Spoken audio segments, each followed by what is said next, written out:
Today on Cinema Freaks, we're reviewing Hellboy, directed by Guillermo del Toro, starring Ron Perlman, Selma Blair, and John Hurt. Before we go into the review, I'm going to go ahead and give you a little more information about the film. Hellboy was originally a comic book character created by writer-artist Mike Mignola. Like the film, the comic is heavily influenced by the occult and Lovecraftian horror. Without giving too much away, the basic plot of this film is, in the year 1944, a demon infant, aka Hellboy, is raised from another dimension, or rather hell, by Nazi occultists. Infant Hellboy is quickly rescued by American forces and a priest of all people. 60 years later, the priest is now Hellboy's father, and they work for the FBI's Supernatural Division. Yada yada yada, they fight the forces of darkness.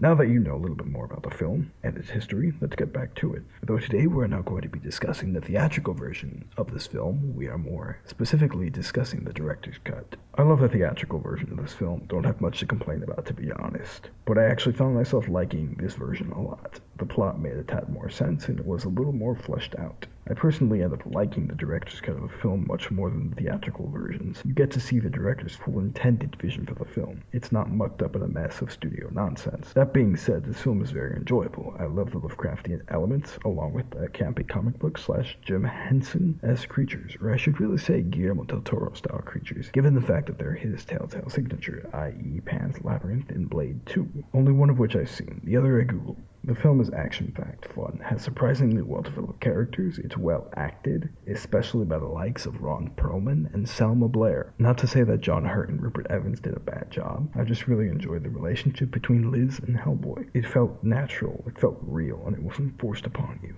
I am. But I have something to say. I understand what you don't like about me. I do. What I am makes you feel a little out of place. Out there. Red, I don't... Listen. I'm not like Myers. It makes you feel like you belong. Which is good, really.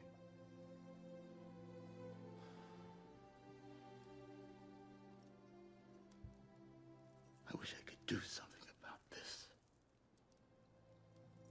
I can't.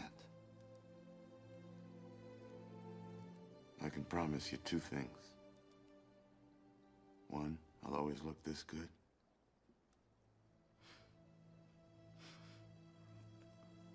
And two,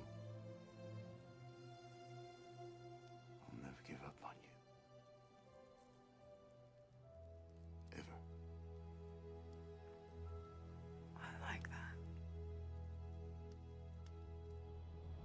Forced love stories are one of my biggest pet peeves in movies. Not pointing anyone out, but I don't like sand. It's coarse and rough and irritating, and it gets everywhere. Not like here. Here everything is soft and smooth.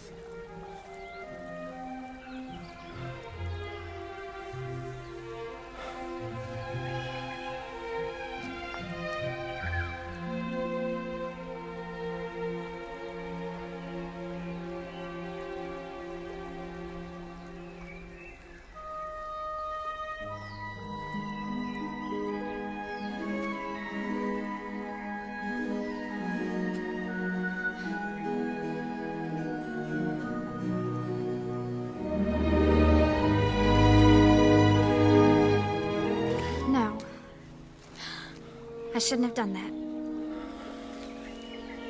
I'm sorry.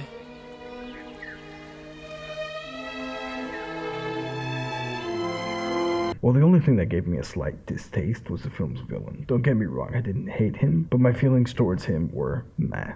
He worked for the film, but his motives were too black and white for my taste.